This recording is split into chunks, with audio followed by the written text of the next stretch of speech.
Muito bem, então capítulo 4 da pluralidade das existências. Neste capítulo nós vamos tratar sobre a reencarnação e tudo o que envolve a seu respeito no processo reencarnatório e por que a finalidade da reencarnação. Antes nós vamos lembrar do que foi dito no capítulo, vamos voltar um pouquinho na primeira parte, no terceiro capítulo da criação, né, onde fala sobre a pluralidade dos mundos, e depois na segunda parte já do mundo dos espíritos, né?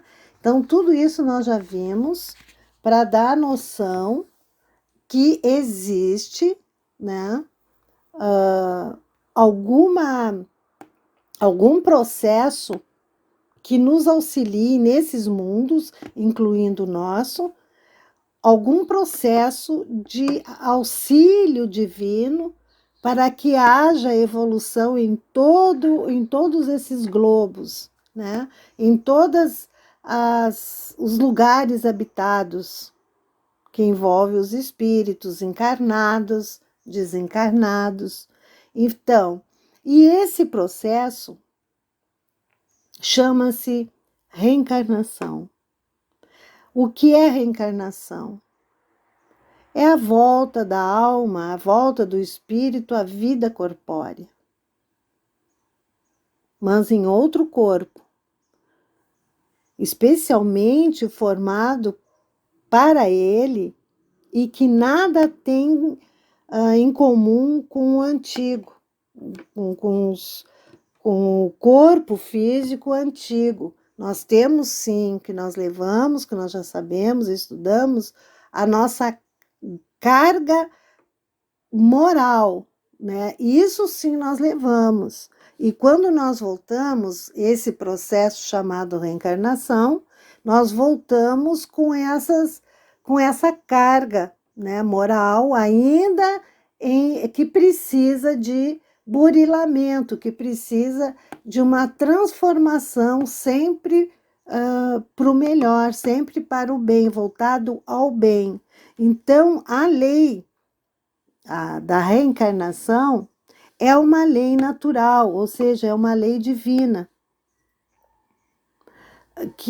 pela qual, né, estamos submetidos pela misericórdia divina, com a finalidade de progredir espiritualmente e alcançar a suprema felicidade pelo qual todos nós fomos criados, né? Então, o próprio Cristo, lá no Evangelho segundo o Espiritismo, no item 4, do capítulo 4, ele fala: ninguém poderá ver o reino de Deus se não nascer de novo. Aí já está subentendido, como nós sabemos que o Cristo falava tudo por parábolas, aí já está submetido o quê? Que se nós não nascermos novamente, nós não vamos encontrar essa felicidade. E para que essa felicidade ela se instale em toda a sua plenitude, vai, que nós também já estudamos em capítulos anteriores, a sua progressão nas escalas dos espíritos. Mas para que isso aconteça, precisa desse processo, né, da reencarnação. Então, ela é a volta, é o espírito voltando num outro corpo físico. Segundo item, justiça da reencarnação. Como foi dito, né, que seria uma lei natural, né, do processo da reencarnação, então, portanto, é uma lei divina, né, e que está na justiça de Deus, porque Deus não seria justo se um espírito um ser que já tem uma envergadura espiritual um pouquinho mais elevada, que digamos assim, que é resignado, que trabalha sempre na senda do bem. Aí que chega, né, e estou falando num sentido assim de de grandeza espiritual, né? Aí aquele que ainda está às cegas na sua trajetória, quando desencarna, vai para o céu, ou seja, vai para um lugar melhor, para um paraíso, não. Não seria justo aquele que resignou-se, né, ter um resultado negativo, né? Até esses que conseguem já o seu grau de maturidade espiritual com o nosso benfeitor, né, amado Chico Xavier e outros espíritos da mesma envergadura, esses quando vêm que passam, às vezes, provas de humilhação, de sofrimento, até físico, né? Enfim, esses são missionários, né? Eles estão fazendo como dar o testemunho a todos nós perante Deus, a sua prova que está passando ali como uma missão, é um missionário. Esses já conseguiram atingir a sua evolução aqui na Terra, né? Se reencarnarem são por missão. Agora, do mundo imperfeito da terceira ordem, é uma justiça divina, é uma bênção a reencarnação, né? Onde a gente pode tomar um remédio amargo, mas que vai curar as nossas enfermidades espirituais. Essa é a base, é o fundamento maior que Deus nos colocou em nossas mãos, no nosso livre-arbítrio, aproveitar as bênçãos da reencarnação. Então, aqui se consagra a justiça da reencarnação, que é a justiça divina. Terceiro item, encarnação nos diversos mundos. Então, nesse item, né, como já foi visto, uma das máximas do Cristo, que ele fala sobre o renascimento, o renascer novamente, que ninguém pode ver o reino de Deus se não nascer de novo, dando seguimento a essa máxima, uma vez nós não concluímos a nossa meta, que seria a nossa evolução, nós voltamos tantas vezes for necessárias, repetimos as mesmas experiências, né? Quando eu falo nós, quando Kardec coloca, né, os espíritos, melhor dizendo, coloca a pluralidade das existências, é todo o ser, criatura de Deus, que necessita encarnar ou reencarnar neste orbe da Terra ou qualquer outro mundo, né, de prova e expiação, até mesmo de regeneração. Hoje já não, o planeta já não recebe mais esses espíritos ainda com alma primitiva, né? Porque nós já estamos nesse limiar de transição, né?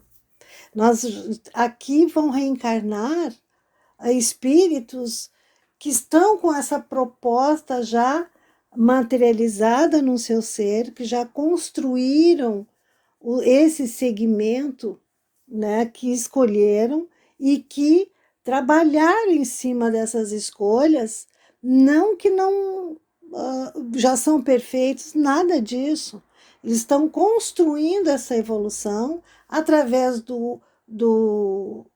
da boa vontade, da superação das vicissitudes, se reencontraram com esse eu verdadeiro do despertar, né? Então, não só aqui, não precisa ser só na Terra, né? Mas em qualquer outro mundo peculiar, aquela necessidade que aquele espírito em evolução das suas vidas sucessivas vai resgatar, né? Vai continuar ainda essa evolução, que pode ser aqui ou em qualquer outra morada do universo divino.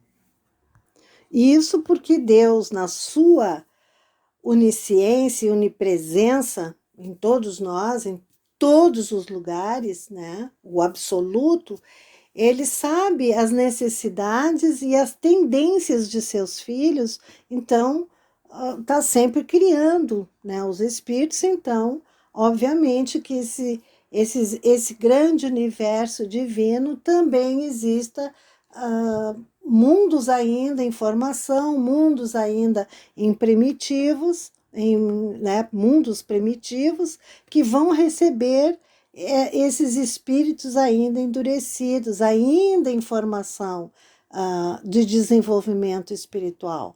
Então, nada fica sem esse abrigo maior das bênçãos da encarnação e reencarnação. Encarnação no momento que já está, né, com o seu espírito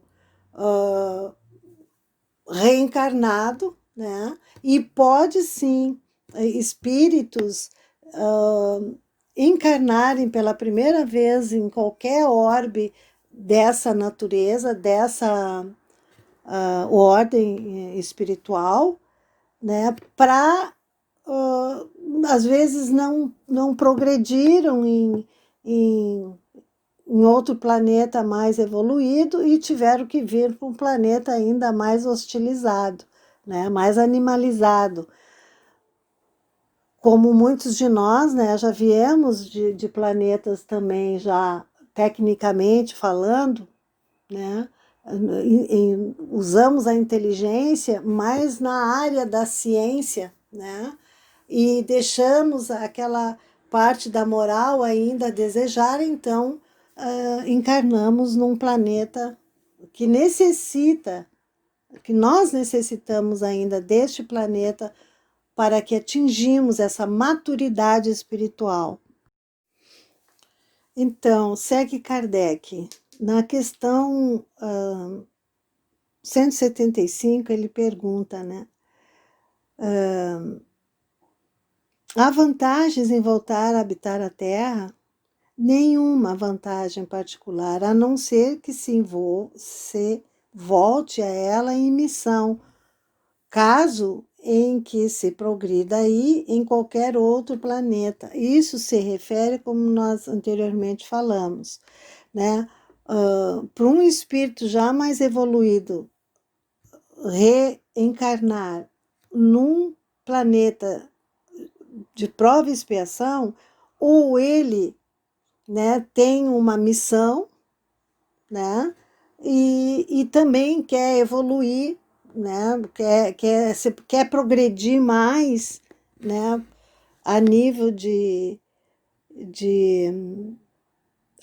conhecimentos também, de progressão, né, espiritual. Ele pede para nascer, como tantos que nós sabemos aí, que já passou pelo nosso orbe, está passando, como acontece o nosso Chico, Gandhi, tantos outros aí que pedem para reencarnar, Emmanuel mesmo.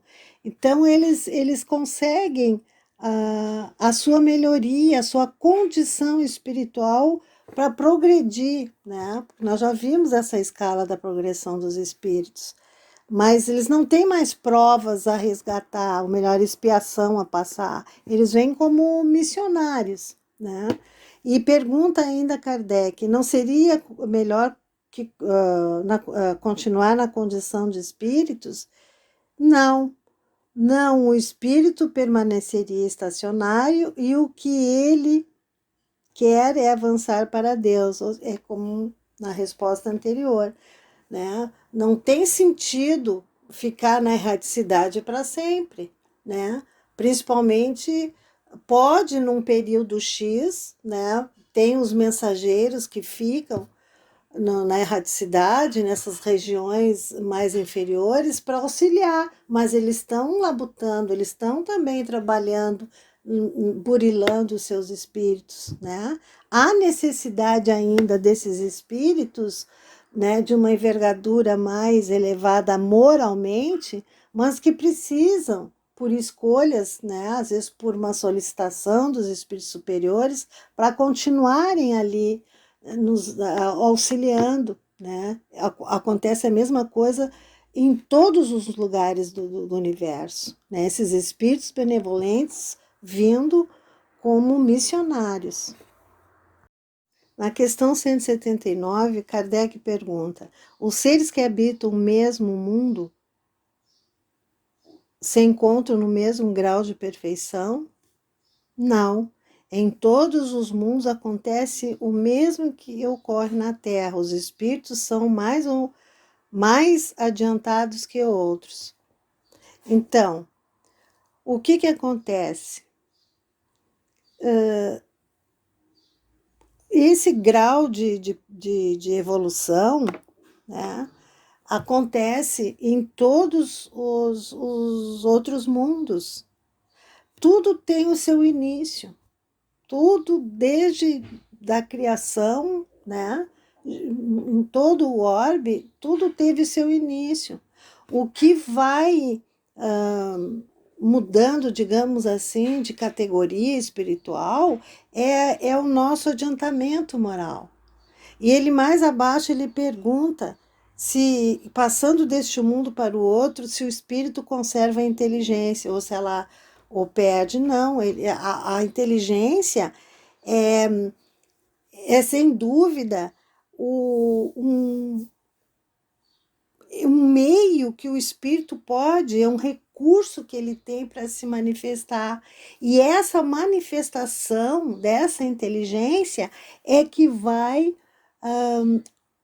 analisar o comportamento do ser. Porque a inteligência independe da moralidade. A inteligência é um atributo do espírito em que no momento que o espírito, lá na sua formação ainda, espírito, matéria, que ele está ali formatando a sua manifestação, né? Que concluirá essa manifestação depois desses fluidos, desse fluido universal, né, constituído, que é o perispírito. Para ela manifestar essa inteligência, o espírito, a alma, para se manifestar, ela vai usar essa inteligência na livre escolha. Ela vai conduzir, aí que está a importância da utilização da inteligência, pois ele vai se manifestar ali o seu caráter, a sua postura, o seu comportamento, né? É inerente à moralidade. O que dá a essa transformação, né, do comportamento através da nossa escolha, da nossa vontade. Aí entra a questão primordial, que é a avaliação disso, né? Que o Kardec propõe a todos nós, a linha do raciocínio. Uma vez já eu sou um ser pensante, então eu vou pensar, né? Eu vou pensar nos porquês, em toda aquela linha filosófica, né, da imortalidade da alma, das provas dessa existência, né, do mundo espiritual, o que eu devo fazer desse comportamento, vou usar o crivo da razão, né? Então aí começa a minha inteligência a atuar com sabedoria, né? O grande sábio é entender as leis naturais sem titubear na existência divina, na criação divina. Então, aí sim, aí então o espírito vai, em sua ascensão, progredir. E ela pode ser progressiva mesmo, assim, dar um salto nesse progresso. Uma vez que ele usou essa inteligência com sabedoria, com discernimento, com raciocínio, né?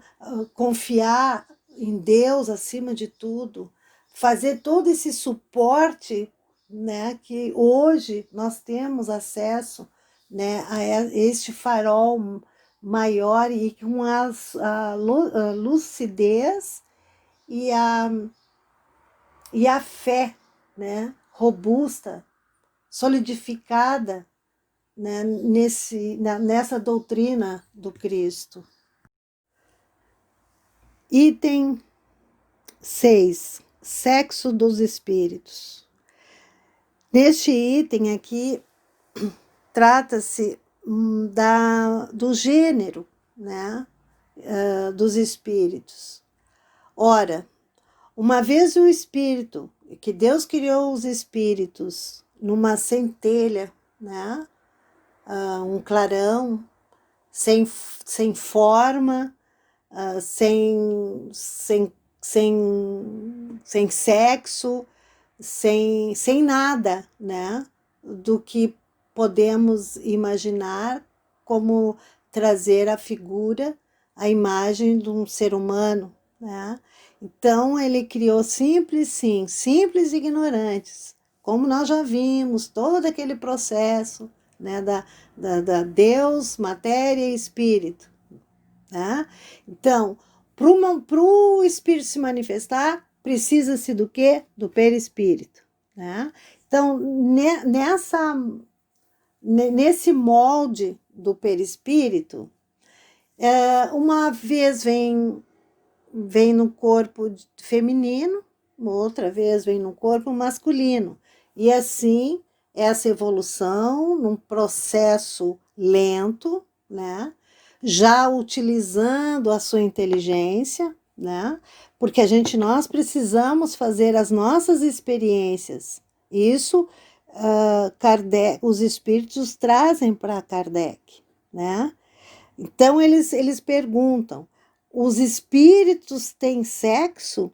Não como entendeis, pois que o sexo depende da organização. Então esse gênero espiritual tem essa organização, essa elaboração, né, para que exista no mundo fenomênico, no mundo corpóreo, a definição desse gênero. Mas o espírito, a sua essência, ela não tem forma, né? A forma, se podemos dizer que se o espírito tem forma, é a forma do amor, se é que a gente pode definir, né? Mas o que dá o que dá essa noção de homem e mulher, né, é necessário no mundo físico, né, como a Terra, existir esses dois gêneros até a títulos da procriação, para manifestar as inteligências, né, para manifestação desses princípios inteligentes. Porque se não fosse esse princípio inteligente desenvolvendo a sua parte estrutural, biofísica e psíquica, emocional, não teria um progresso evolutivo, né? Se Deus criou o espírito simples e ignorante, né? Como é que ele ia desenvolver sem essa manifestação dessa inteligência? Como é que esse princípio inteligente ia se manifestar na sua progressão espiritual? Não teria sentido isso, né? Ficaria ali uma coisa inerte, solta no universo, que seria a centelha divina, né? Então, se a gente for com um estudo mais aprofundado, a gente, né, fica assim imaginando, passa da nossa vã filosofia, do nosso vã conhecimento, do nosso vai aquém das nossas especulações, né? Então, o espírito precisa, quando ele desenvolve essas paixões, né? essas atrações físicas, biofísicas, isso também faz parte dentro do nosso orbe, da nossa peculiaridade, né? Na questão 201. Em nova existência, pode o espírito que animou o corpo de um homem animar o de uma mulher e vice-versa? Sim, são os mesmos, os espíritos que animam homem e mulher. E isso pouco importa. O que guia na escolha são as provas por que terá que passar. É óbvio que existe um arcabouço de situações para que haja essa afinidade entre esses dois seres, né? Essa afinidade é que vai sofrer essa lei, né, da reencarnação. Qual é o propósito de vir o homem e a mulher? Não é só para procriar, né? É facultar a procriação, né, da espécie e também para unificar os propósitos da lei natural, né, da lei divina, atingir a metas superiores, atingir a finalidade pelo que Deus criou os espíritos. Essa é a finalidade, né, de chegarmos à perfeição. Mas então foi elaborado tudo isso aí dentro deste contexto já, porque antes de nós sermos criados, já existia espíritos, já existia o universo, antes de nós sermos criados por Deus. Então, na medida que nós vamos desenvolvendo essa capacidade de compreender, né? Então, nós vamos atingindo o quê? O grau de maturidade, né? Não por uma crença distorcida, ou até mesmo dentro do próprio espiritismo, não entendermos muito bem essa colocação da reencarnação. Por que Deus criou os espíritos? Tá? Tem pessoas que não compreendem ainda e às vezes tem uma distorção completamente. Então, nós somos todos iguais perante Deus, todos somos filhos de Deus. Porém, para que eu desenvolva mais do que o meu irmão que está ao meu lado, vai depender do quê? Da minha maturidade espiritual. Vou desenvolver essas virtudes, esses atributos que Deus nos presenteou, né? Que é o amor infinito, que dali sai o respeito, a dignidade, todos os conceitos de virtudes, caridade, solidariedade, né? Tudo isso que desenvolve em cada ser. É essa a função, né, no caso da perpetuação da espécie humana nesses orbes mais atrasados, né, que precisam ainda desse veículo, né, do que é o nosso corpo físico para a manifestação da nossa inteligência espiritual.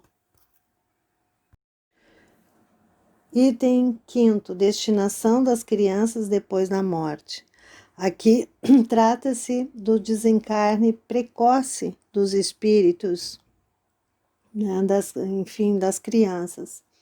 Na questão 197, Kardec pergunta aos espíritos: o espírito de uma criança que morre pequenina pode ser tão adiantado quanto a de um adulto?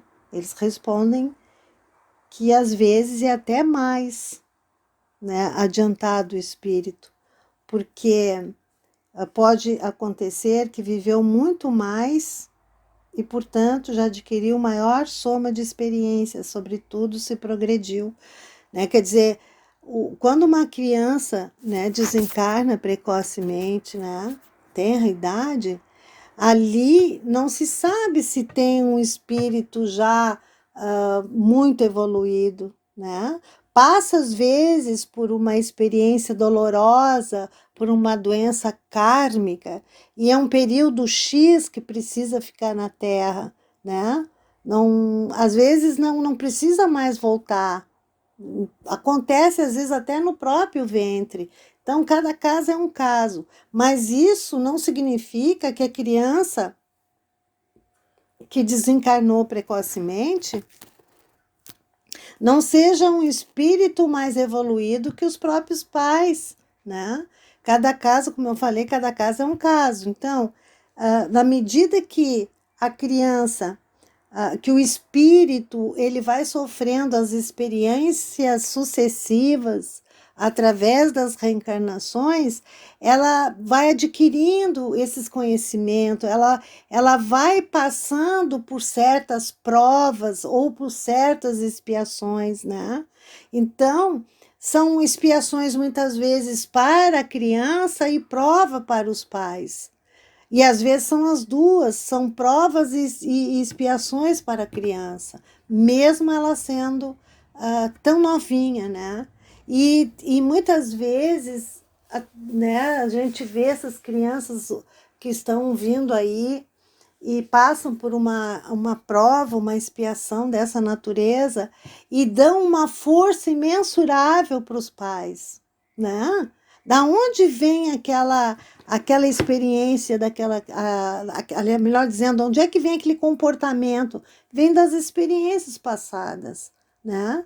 Então, cada caso é um caso. E as crianças, e é dado a essa criança a oportunidade, se ela veio assim só para uma prova, né, para os pais, enfim, geralmente é prova e expiações para os pais. Mas se ela veio para ela mesma resgatar uma expiação ainda que precisava burilar o seu espírito para a ascensão espiritual, né? Vai se reiniciar uma nova existência aqui ou em outra dimensão superior, né? Daí, então é uma questão de da própria criança saber, né? A causa da que ela vai vir, a causa que ela veio e por onde e por que ela passou aquilo, né? Cada caso tem a sua dinâmica de evolução. Ninguém fica sem desamparo divino, ninguém fica à mercê da sorte, né? Nós sabemos que dentro da doutrina espírita o acaso não existe, que tudo tem uma explicação, e a explicação no mundo de prova e expiação é a reencarnação, que é a misericórdia divina, que é o bálsamo curador da alma e do espírito, né? É um bálsamo, quem aceita com resignação esse remédio curador é belíssimo, é um salto quântico, é um salto nas futuras reencarnações, mas até aí, né, nós vamos nos educando, nos evangelizando, né, fazendo essa autotransformação, nos aceitando, nos corrigindo, nos amando, nos perdoando, né, porque ninguém nasce sabendo. E quando nós começamos as informações desse processo, desta abençoada reencarnação, começa então a nossa autotransformação, a nossa melhoria íntima.